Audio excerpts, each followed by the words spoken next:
बिस्मिल्लाहिर्रहमानिर्रहीम। अस्सलाम वालेकुम। आज हम जिस टॉपिक के ऊपर डिस्कस करते हैं वो जनाब टेक्सोनोमिक एविडेंस है। लास्ट लेक्चर के अंदर हमने टेक्सोनोमी की बात की थी। अब टेक्सोनोमी क्या है कि टेक्सोनोमी एक ऐसी ब्रांच है जिसके अंदर आप क्लासिफिकेशन करते हैं, आइडेंटिफिकेशन करते हैं और नॉमेनक्लेचर करते हैं। अब अगर आप क्लासिफिकेशन करना चाहते हैं, आप नॉमेनक्लेचर करना चाहते हैं, आप आइडेंटिफिकेशन करना चाहते हैं, आपके पास कुछ टेक्सोनोमिक एविडेंस होने चाहिए। उन बेस के ऊपर आप क्लासिफिकेशन करते हैं। टेक्सोनोमिक एविडेंस जो है वो बेसिकली ऐसी इंफॉर्मेशन होती है, उस इंफॉर्मेशन वो किसी भी कॉन्टेक्स्ट में किसी पर्पस के लिए आप इस्तेमाल करते हैं। और चूंकि हम क्लासिफिकेशन करते हैं और हम आइडेंटिफिकेशन करते हैं, तो जो टेक्सोनोमिक एविडेंस हैं वो ऐसी इंफॉर्मेशन होती हैं जो क्लासिफिकेशन करने में, आइडेंटिफिकेशन करने में हमारे काम आती है। जब आप प्लांट टेक्सोनोमी की बात करते हैं तो जो प्लांट टेक्सोनोमी की बेसिक जो बुनियाद है वो प्लांट्स के या प्लांट के पूरे ग्रुप के जो करैक्टर हैं जो वक्तन फ़वक्तन स्टडी होते रहे हैं उनके ऊपर डिपेंड करते हैं। टेक्सोनोमिक इन्फॉर्मेशन हमारी इस हवाले से भी हेल्प करते हैं कि कोई हाइपोथेसिस है या कोई प्रॉब्लम है या कोई टेक्सो को क्लासीफाई करना है तो वो उसके अंदर हमारी हेल्प करते हैं। इवन के ये जो टेक्सोनोमिक एविडेंस होते हैं क्लासिफिकेशन के साथ साथ डिफरेंट ब्रांचेस जो बॉटनी की हैं उनमें भी अपना रोल प्ले करते हैं। ये टेक्सोनोमिक एविडेंस के बेसिक जो एम्स हैं, एम चाहे क्लासिफिकेशन के हैं चाहे एविडेंस के हैं, वो अमूमन सेम ही होते हैं। और सबसे ज़्यादा जो इम्पोर्टेंट एम्स होते हैं वो यही है कि आइडेंटिफिकेशन के अंदर हेल्प की जाए। अगर आप कोई भी प्लांट आप देखते हो तो उसके आइडेंटिफिकेशन के लिए एविडेंस मिल जाएं, हम आइडेंटिफिकेशन करने के बाद किसी ग्रुप के साथ उसको रिलेट कर लें, हम यूनिवर्सल सिस्टम क्लासिफिकेशन का लेकर आएँ, एक ही सिस्टम क्लासिफिकेशन का। ये ना हो कि एक जगह पर सिस्टम हो रहा है क्लासिफिकेशन का, दूसरी जगह पर हो रहा है, कुछ लोग अपनी क्लासिफिकेशन बनाई हुई, नहीं, यूनिवर्सल सिस्टम क्लासिफिकेशन का होना चाहिए हर जगह के ऊपर। आप उनकी एवोल्यूशनरी इम्प्लीकेशन के ऊपर बात करें, आप देखें कि जनाब कि ये प्लांट किस इंसेस्टर से आया। लाइक हमने लास्ट लेक्चर के अंदर एंजियोस्पर्म की बात की थी कि देखो जी वो कहाँ से अराइज हुआ, ये सारी चीज़ें। और दूसरी बात ये है कि जब आप नॉमेनक्लेचर की बात करते हैं तो हर पौधे का एक ही नाम होना चाहिए और एक ही लैंग्वेज। ये नहीं है कि जनाब पाकिस्तानी ने उर्दू रखी हुई है, इंग्लिश वालों ने अंग्रेज़ी रखी हुई है, सऊदी अरब वालों ने अरबी रखी हुई है। एक ही लैंग्वेज हो और वो लैंग्वेज आप जानते हैं लैटिन है जो कि नॉमेनक्लेचर के अंदर इस्तेमाल होती है। एक ही नाम इस्तेमाल किया जाए। प्याज है तो प्याज का एक ही नाम पूरी दुनिया के अंदर चले, आलू है तो उसका एक ही नाम पूरी दुनिया के अंदर चले। ये नहीं है कि पाकिस्तानी आलू बोलें, इंग्लिश वाले पोटैटो बोलें, हर में ऐसा नहीं, एक नाम होना चाहिए। वो साइंटिस्ट लोग एक नाम इस्तेमाल करें और पूरी दुनिया के जो साइंटिस्ट हैं उनको पता चल जाए। तो टेक्सोनोमिक एविडेंस का बेसिकली ये काम होता है। अब टेक्सोनोमिक एविडेंस के अंदर फिर आगे डिफरेंट ब्रांचेस आ जाती हैं। उनमें सबसे पहली है इनॉटमी इन रिलेशन टू टेक्सोनोमी। अब आप इनॉटमी की बात करते हैं तो इनॉटमी के अंदर आप जानते हैं कि इंटरनल स्ट्रक्चर की स्टडी की जाती है। ये इंटरनल स्ट्रक्चर की स्टडीज़ डिफरेंट प्लांट के अंदर, डिफरेंट फैमिलीज़ के अंदर जब इंटरनल स्ट्रक्चर की स्टडी की जाती है तो कुछ एविडेंस मिलते हैं, कुछ इन्फॉर्मेशन मिलती है। पता चलता है जी इस पौधे के अंदर इंटरनल स्ट्रक्चर, अगर आप सेल का इंटरनल स्ट्रक्चर स्टडी कर रहे हो तो पता चलता है यहाँ पर ये चेंज है, इस पौधे के अंदर ये चेंज है, उस पौधे के अंदर ये चेंज है। तो फिर उन चेंजेस की बेस के ऊपर आप क्या करते हैं, आप उनको डिफरेंट ग्रुप्स के अंदर ऐड कर देते हैं। अब कुछ एविडेंस जो इन्फॉर्मेशन हमें मिलती है, कहाँ कहाँ से एविडेंस मिलती हैं जिसकी बेस के ऊपर आप क्लासिफिकेशन करते हैं। वुड सेल टाइप, उसका साइज़, उसकी shape, wood cell sculpture pattern है, stellar pattern, vascular bundle type, ground tissue, epidermal tissue, mesophyll and skeletal type. अब एक बात यहाँ पर ज़हन में रखिएगा, चूँकि कोर्स आपका बहुत लेंथी है, कुछ चीज़ें ऐसी हैं, मतलब कुछ वर्ड ऐसे होंगे जो आप पहली दफ़ा सुन रहे होंगे, तो उसके लिए सिंपल ये कीजिएगा कि गूगल के ऊपर उस वर्ड को आप पेस्ट करें और आपको वो उसकी पिक्चर मीनिंग सारे सामने आ जाएंगे। लेकिन ये यहाँ पर ऐसे वर्ड नहीं है जो आपने पहले ना पढ़े हों, इसलिए मैं ज़्यादा उसकी तरफ नहीं जा रहा। अच्छा जनाब, stomatal type, nodal type, venation type, phloem cell type या कुछ स्पेशलाइज सेल टाइप होते हैं। ये बेसिकली यहाँ से हमें कुछ एविडेंस मिलते रहते हैं और इनाटमी के रिलेटेड जो एविडेंस होते हैं वो क्लासिफिकेशन के अंदर अपना मेजर रोल प्ले करते हैं। अब सबसे पहले हमने ये तकरीबन 12, 13 या 14 जो भी पॉइंट हैं यहाँ से हमें एविडेंस मिलते हैं जिसके बेस के ऊपर हम क्लासिफिकेशन करते हैं, उनमें से कुछ डिस्कशन है। सबसे पहले बात करते हैं नॉन पोरस वुड की। अब जनाब, नॉन पोरस वुड जो है वो करैक्टर है जिम्नोस्पर्म का और पोरस वुड करैक्टर है एंजियोस्पर्म का। अब क्लासिफिकेशन तो हो गई ना, अगर आप वुड देखते हैं आपको पता चलता है ये वुड जी पोरस है तो आप समझ जाते हैं ये एंजियोस्पर्म है। अब जनाब 1996 के अंदर जो बेली साइंटिस्ट था या उसके कुछ साथ वाले लोग थे, उन्होंने काम किया कि एंजियोस्पर्म जो प्रिमिटिव एंजियोस्पर्म है उनकी जाइलम के रिलेटेड, क्योंकि आप भी जानते हैं वुड दरअसल खुद कुछ भी नहीं है, सेकेंडरी जाइलम ही वुड बनाती है। तो उन्होंने जाइलम की स्टडी की और बताया कि इस बेस के ऊपर भी हम बता सकते हैं कि हम ग्रुपिंग कर सकते हैं।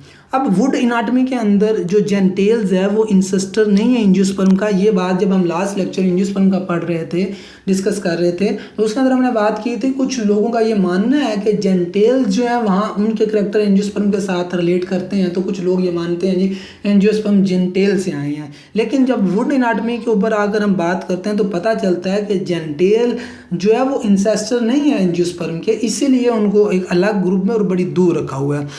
बेली 1940 के अंदर कहता है कि जो जेंटेल हैं, जेंटेल्स के अंदर जो वेजल्स हैं वो ट्रैकिड से अराइज होती हैं। अब वो जो जेंटेल्स के अंदर वेजल्स हैं वो ट्रैकिड से अराइज होती हैं, लेकिन वो जो ट्रैकिड से अराइज होती हैं वो सर्कुलर पिटिंग होती है, लेकिन एंजियोस्पर्म के अंदर जो ट्रैकिड्स हैं वो स्क्लेरिफाइम पिटिंग होती है। अब यहाँ पर भी एक करैक्टर आ जाता है कि जिम्नोस्पर्म के अंदर जो पिटिंग है वो सर्कुलर है और एंजियोस्पर्म के अंदर अब स्क्लेरिफाइम है। ये एक यहाँ पर बात की जा रही है ट्रैकिड्स की, कि ट्रैकिड्स अराइज हो रहे हैं। अगर सर्कुलर पिटिंग के साथ अराइज हो रहे हैं तो वो जेंटेल का करैक्टर है और जेंटेल बिलोंग करता है जिम्नोस्पर्म के साथ। अगर स्क्लेरिफाइम पिटिंग है तो वो करैक्टर है जनाब एंजियोस्पर्म के साथ। अब ये पिटिंग आपने बीएससी के अंदर सेल वॉल का एक चैप्टर पढ़ा था, तो वहाँ पर पिट के नाम से एक टॉपिक था। अगर आप वहाँ पर जाकर थोड़ी सी पिट की डेफिनेशन देख लें तो आपको क्लियर हो जाएगा। अच्छा जनाब, एंजियोस्पर्म वेजललेस भी थी और ये वेजललेस जो एंजियोस्पर्म है ये करैक्टर हैं विंट्रेरी के, ट्रोकोडेंड्रेसी के, टेट्रासेंट्रेसी के, ये जितने भी हैं। और एक चीज़ तो ये है कि जो प्रिमिटिव एंजियोस्पर्म है वो वेजललेस थे, बाद में फिर उनके अंदर करैक्टर डेवलप होते गए। यूनिसिरेट और होमोसेलुलर रेज ये फाउंड होते हैं पोपल्स के अंदर। अब ये रेज आप जानते हैं कि प्लांट के अंदर पाई जाती हैं। यूनिसिरेट और होमोसेलुलर रेज जो हैं ये वन सेल थिकंड रेज हैं जो पोपल्स के अंदर, पोपल एक जीनस है जिसके अंदर तकरीबन मेरे ख्याल से 25 या 30 के करीब स्पीशीज़ हैं डिसीडियस फॉरेस्ट के अंदर पाए जाते हैं। मल्टीसिरेट और हेट्रोसेलुलर जो रेज हैं वो यूपोमोटिया के अंदर पाए जाते हैं। अब मल्टीसिरेट और heterocellular mean more than one cell thickened, और यहाँ पर सेल भी सेम नहीं होते। तो ये रेज के हवाले से भी पता चल जाता है कि ये किसके साथ बिलोंग करता है।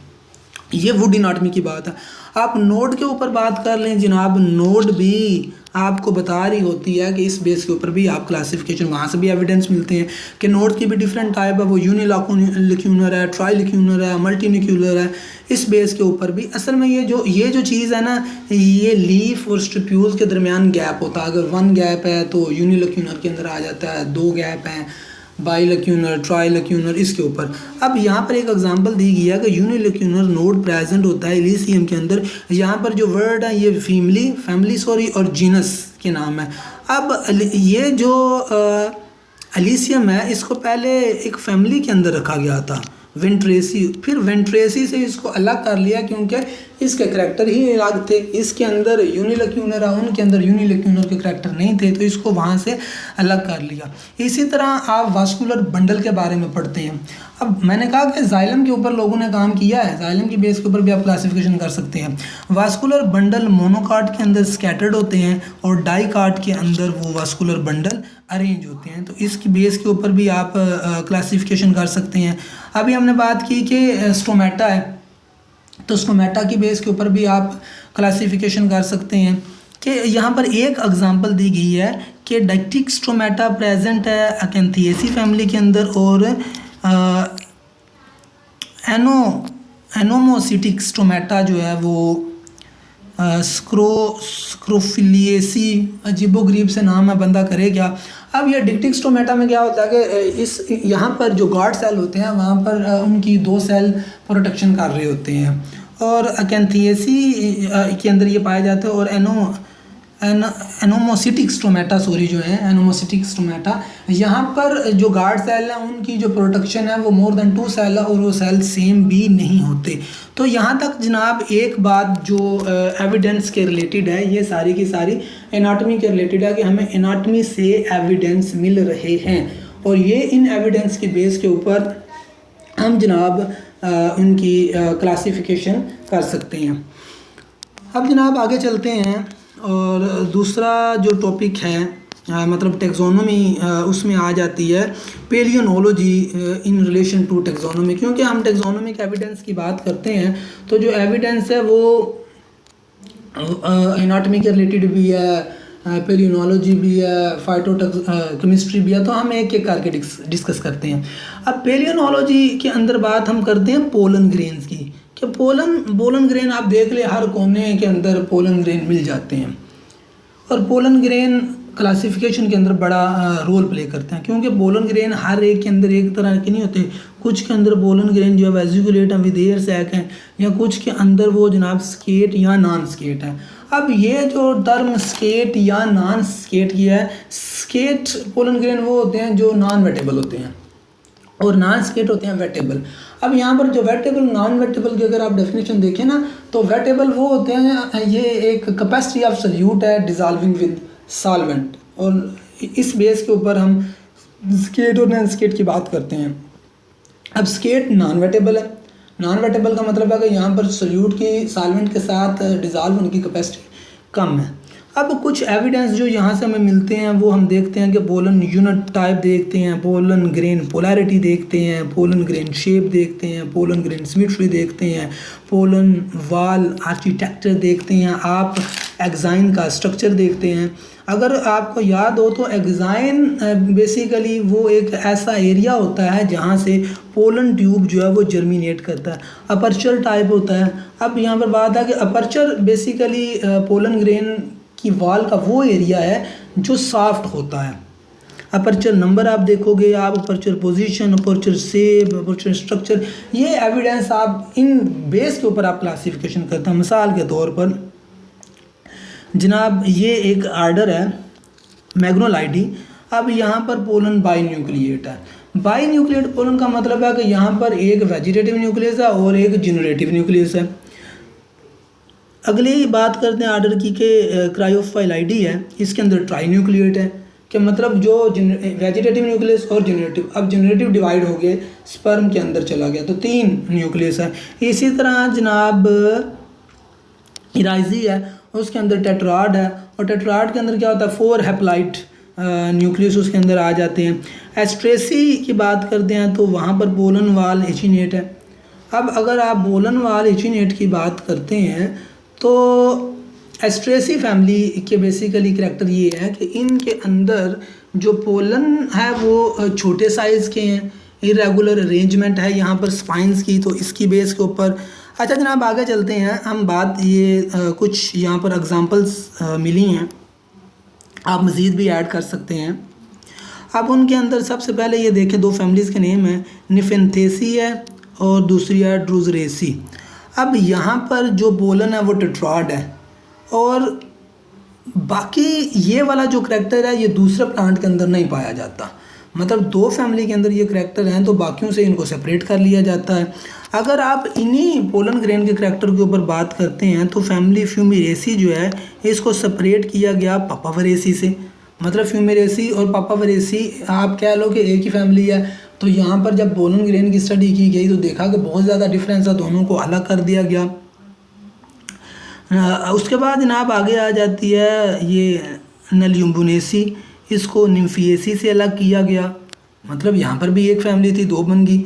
मालवेसिया और बम्बेसिया, इसको सेपरेट किया इन्हीं करैक्टर की बेस के ऊपर, क्योंकि मालवेसी के अंदर जो एक्साइन है वो स्पाइनोज है और बम्बेसी के अंदर जो स्पाइन है वो रेटिकुलेट है। अब ये एक्साइन मैंने आपको बता दिया कि एक्साइन क्या है।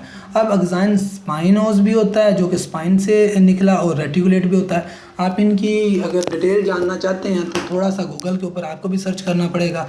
तो यहाँ तक जनाब आपका एक छोटा सा टॉपिक टेक्सोनोमिक एविडेंस के रिलेटेड है, जहाँ पर हमने दो चीज़ें डिस्कस की हैं कि एविडेंस एनाटॉमी से भी हमें मिल रहे हैं और एविडेंस हमें पोलन ग्रेन से भी मिल रहे हैं, जिनकी बेस के ऊपर हम क्लासिफिकेशन कर लेते हैं। बाकी इंशाल्लाह ताला नेक्स्ट लेक्चर के अंदर डिस्कस करेंगे, ज़्यादा लंबा हो